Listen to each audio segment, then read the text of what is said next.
Bonjour à tous et bienvenue chez Docaz. Enfin plutôt, bienvenue à bord du Gravel Rock Rider. Aujourd'hui, il est temps de faire le bilan du défi que je m'étais lancé, c'est-à-dire monter entièrement par mes soins pour moins de 400 € un vélo gravel. On veut un truc qui ait de la gueule. Si vous n'avez pas vu les étapes de la construction de ce vélo, je vous invite à aller les voir pour ne pas vous gâcher le suspense. Sinon, bien sûr, restez avec moi pour la conclusion de ce projet.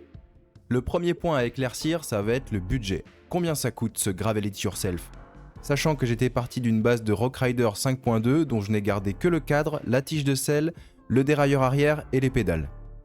Pour résumer, les roues ont été changées pour passer sur du freinage à disque, du coup les freins également.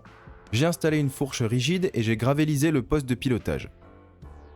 J'ai récupéré quelques pièces de mon stock personnel qui ne m'ont rien coûté, par exemple les shifters, la selle, la chaîne et ainsi que quelques câbles. Avec le prix de toutes les pièces installées, auxquelles il faut retrancher les 15 € de la cassette 10 vitesses que j'ai revendue, ça nous fait un total de montage final pour ce Gravel Rock Rider à 397,95 €. Je vous mets ici le détail de toutes mes dépenses. Ce que le budget ne prend pas en compte, c'est l'expérience que j'ai acquise en montant ce vélo. Mine de rien, en tant qu'amateur, on n'a pas l'occasion de monter un vélo tous les 4 matins, et c'est un point très positif d'avoir pu mener à bien ce projet à l'aide de mes connaissances, entre guillemets. En soi, le montage du vélo ne m'a pas pris énormément de temps. Je pense qu'en cumulé, ça doit représenter 3 ou 4 après-midi. Le truc, c'est que j'ai acheté les pièces au fur et à mesure des vidéos, et c'est justement le fait de créer ces vidéos qui m'a pris du temps. 3 mois en fait, depuis l'épisode 1, avec tout ce que ça comprend, écriture, tournage, montage, enregistrement, micro, etc. Je précise ça pour pas décourager des gens qui voudraient se lancer dans un projet similaire. Je suis très satisfait de la gueule du vélo, je trouve que ça sort de l'ordinaire. Quand je le compare à l'équivalent Decathlon, le Triban 120, je me dis que je suis gagnant pour l'instant au moins sur le budget et sur le plan du style. D'ailleurs, n'hésitez pas à me dire dans les commentaires si l'aspect esthétique final vous plaît. Bon, c'est bien beau ça, le vélo est pas cher, il est joli, mais qu'est-ce que ça vaut sur le terrain ? Eh bien justement, pour ce test, j'ai sélectionné 3 types de terrain. La route, la ville et la forêt, parce qu'un gravel, c'est un vélo à tout faire. Donc on va voir comment ce Gravel Rock Rider se comporte dans ces différents éléments. Nous voilà donc sur une belle portion de route bien plate. Première chose que je ressens, c'est que les pneus filtrent très bien les irrégularités de la route. C'est très confortable et la position en haut des cocottes restitue bien les sensations d'un vélo de route. Alors évidemment, étant donné le diamètre des pneus de 47 mm, la résistance au roulement est beaucoup plus élevée qu'avec des pneus plus fins dédiés pour la route. Ça se sent, il faut forcer un peu plus pour toucher la barre des 30 km/h. On sent quand même que ce truc est plus fait pour rouler sur de la terre. De toute façon, des pneus ça se change en fonction de son utilisation, et je trouve que les Maxxis DTR1 correspondent à mon usage, puisque je vais faire essentiellement de la ville et du sentier avec ce vélo, donc pas forcément à des vitesses très rapides. Si vous avez d'ailleurs des références de pneus gravel sympas à rouler sur route, je vous en prie, mettez-moi ça dans les commentaires. En parlant de ville, nous voilà dans une petite ville d'Île-de-France aux heures de pointe. Comme je disais, le vélo est confortable, dans les grandes villes les routes sont pas toujours en très bon état, il y a des pavés, des trottoirs pas très bien nivelés, des dodanes, etc. Et justement avec ces gros pneus gonflés entre 2 et 2,5 bars environ, je me sens absolument pas secoué. Allez hop hop hop, bon là je vais faire peur aux vélos taffeurs débutants, mais ce genre de trafic c'est finalement assez souvent dans Paris, surtout sur les grands axes. D'ailleurs, le vélo se comporte bien, c'est très maniable entre les taxis, les voitures, les bus. Un défaut que je pourrais lui reprocher, mais c'est de mon fait, c'est que comme le cintre est très large en bas des drops, j'ai un 42 en haut et un 58 en bas, parfois j'hésite à passer dans un trou entre deux bagnoles. Ah, je suis bloqué à cause du cintre.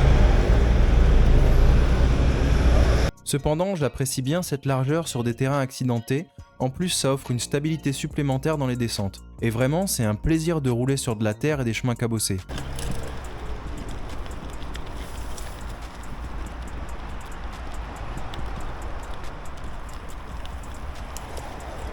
Je crois qu'il a gardé un peu de son ADN de VTT parce que je peux m'autoriser de belles descentes sans avoir besoin d'une quelconque suspension. Ok, il s'aide vite.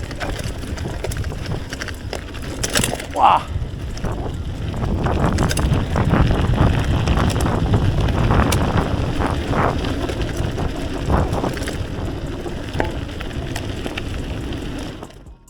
L'interrogation que j'avais sur les freins à disque Mecha s'est envolée. Les freins, c'est un gros point fort sur ce vélo, que ça soit en freinage d'urgence ou juste pour ralentir.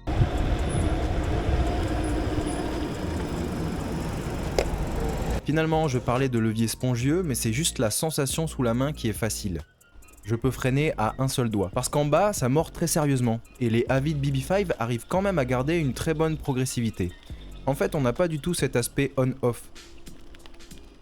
Petit aparté sur la patte de dérailleur, pour ceux qui se demandaient, elle est pas tordue. Voilà un cliché pris avec un autre objectif.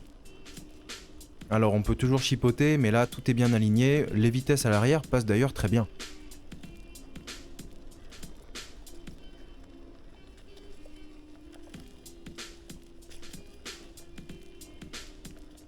Bon, un point négatif quand même, c'est l'association des leviers RSX et du dérailleur Top Swing, le câble arrivant par le haut.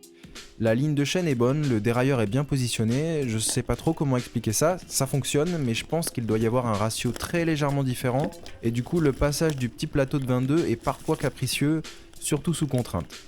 C'est pas trop grave pour moi étant donné que je passe tout mon temps sur le 40 et le 30 et je peux moduler si besoin avec le barillet de tension accessible juste en dessous de la potence. Au final, je comprends que le monoplateau se soit répandu si facilement. Après, il faut pas se leurrer, j'ai installé une transmission bas de gamme qui m'a presque rien coûté, on peut pas tout avoir. Voilà, c'est la fin de ce projet. Je remercie tous ceux qui l'ont suivi depuis le début et ceux qui sont arrivés en cours de route. Si vous avez des questions sur le vélo ou sur le montage, n'hésitez pas. C'était très enrichissant de partager ce montage avec d'autres passionnés et de pouvoir échanger des conseils. Vous pouvez vous abonner à la chaîne si vous venez de la découvrir. J'aurai bien sûr d'autres projets à partager encore ici. Si la vidéo vous a plu, vous pouvez y laisser un petit pouce bleu. D'ici là, portez-vous bien, c'était Docaz, à très vite.